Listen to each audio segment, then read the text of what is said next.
L'amour et les oiseaux. Il était une fois un jeune garçon nommé Sanjun qui habitait avec sa vieille mère Gominam dans une maison située dans le quartier d'une ville de Chine. Un jour, Sanjun rencontra sa nouvelle voisine, Sira, qui venait d'emménager dans la maison en vis-à-vis de la sienne. Sanjun eut le coup de foudre dès le premier regard qu'il posa sur la jeune fille. Mais la vieille Gominam ne voyait pas d'un bon œil l'amour de Sanjun pour cette jeune fille qui risquait de lui voler son fils unique. Une nuit, alors que tout le monde dormait, Gominam construisit un mur entre les deux maisons. Celui-ci était si haut et si large que personne ne pouvait ni le contourner ni le gravir. Pendant plusieurs jours, Sanjun et Sira ne purent se voir.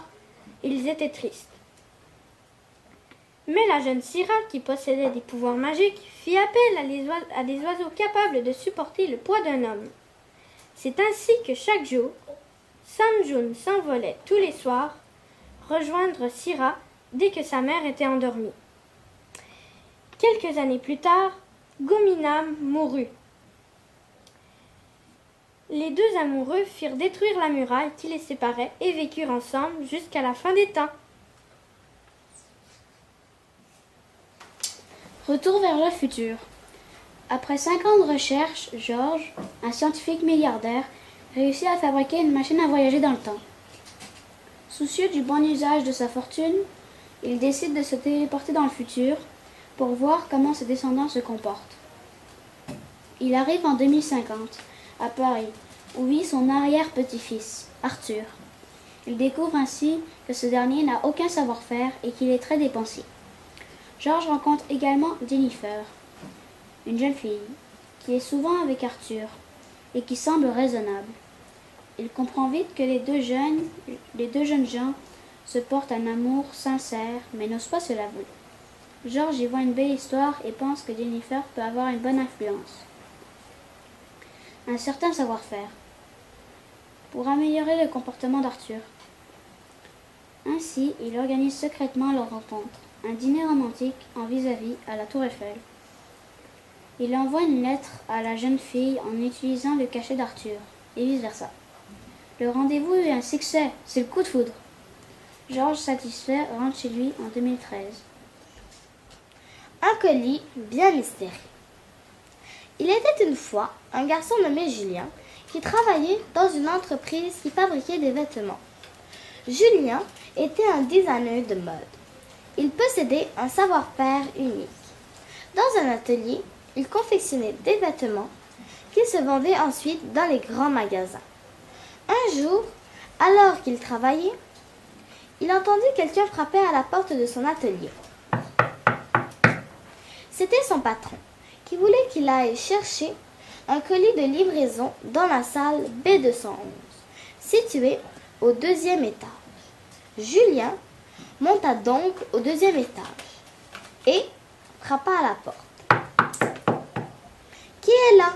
répondit une jeune femme à la voix douce.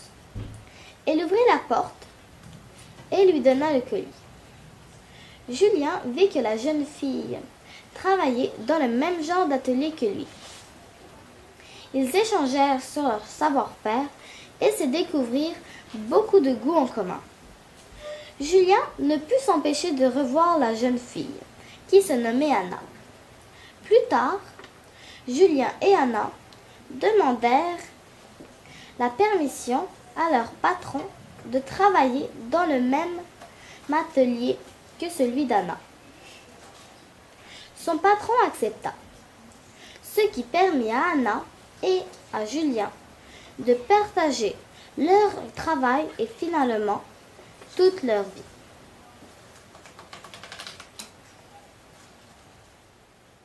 Quel savoir-faire! Cette histoire se passe à New York en 2012.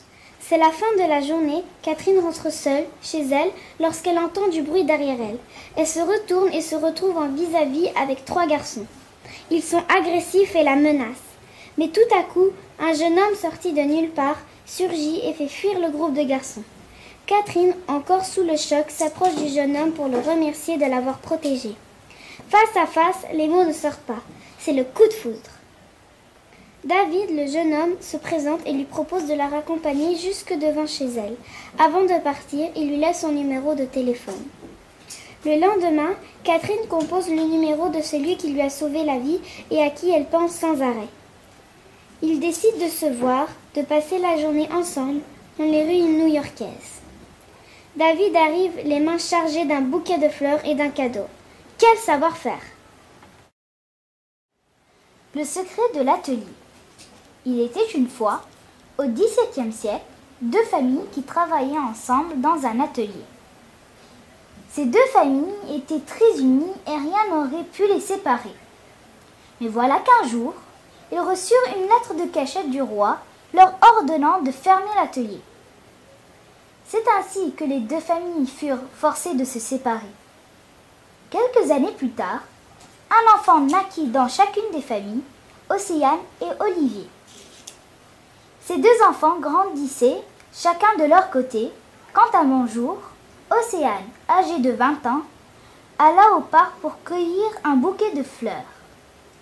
Elle croisa le regard d'un charmant jeune homme, et ce fut tout de suite le coup de foudre entre eux. De retour chez elle, Océane monta dans le grenier de sa maison où elle aimait s'isoler pour lire. Ce jour-là, elle mit la main sur un vieil album de photos qui traînait dans un coin. Elle l'ouvrit et reconnut sur une des photos le charmant jeune homme qu'elle avait rencontré dans le parc. Elle descendit voir sa mère, qui lui dit qu'il s'agissait d'Olivier, le fils de leur cher ami qui habitait avec eux autrefois. Océane revit Olivier. Grâce à eux, les deux familles se retrouvèrent et décidèrent de recréer l'atelier d'autrefois. Et voilà comment l'amour triompha à nouveau.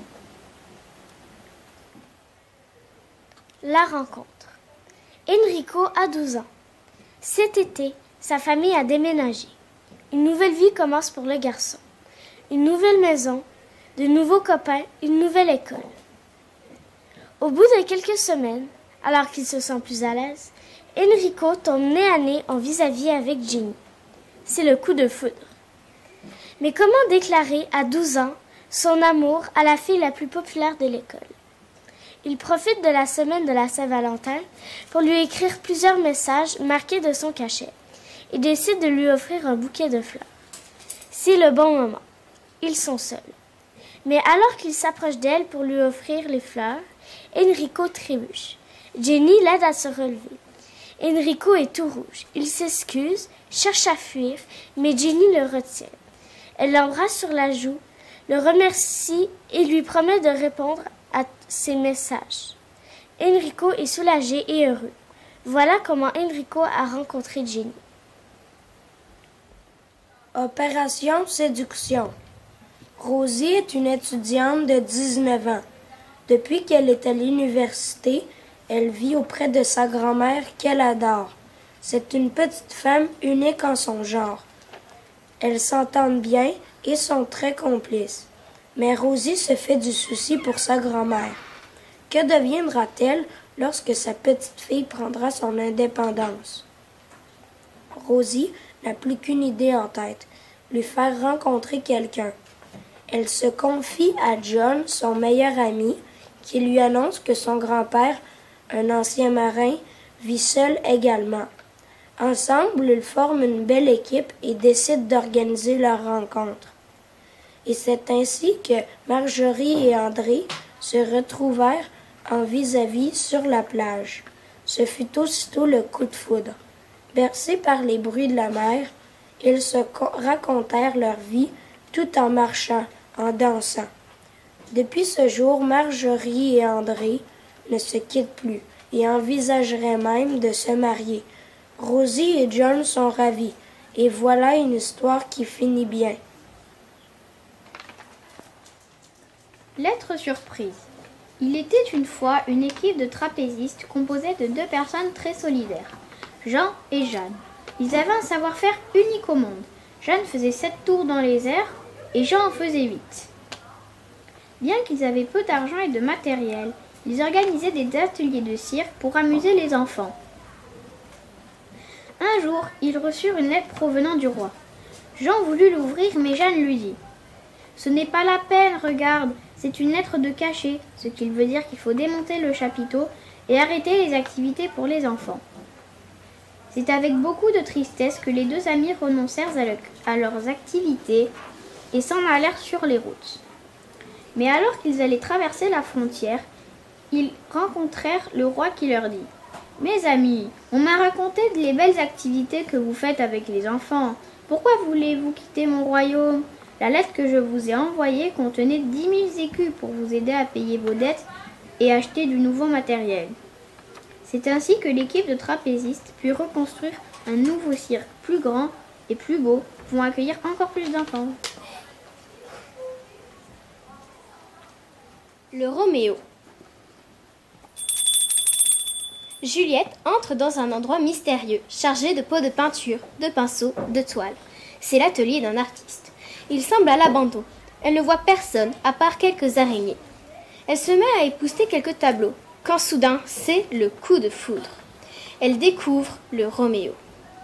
Il représente un bouquet de fleurs variées, multicolores. Elles sont entreposées dans un vase. Le fond de la toile est blanc, faisant ainsi ressortir les couleurs vives des fleurs. Ce tableau paraît si réel que Juliette a l'impression que les fleurs viennent d'être cueillies et de sentir le parfum qu'elles dégagent. Émue, elle contemple l'œuvre jusqu'au lever du soleil. Puis, elle entendit des bruits de pas et s'enfuit avec le Roméo. Enfin, Juliette avait trouvé son Roméo.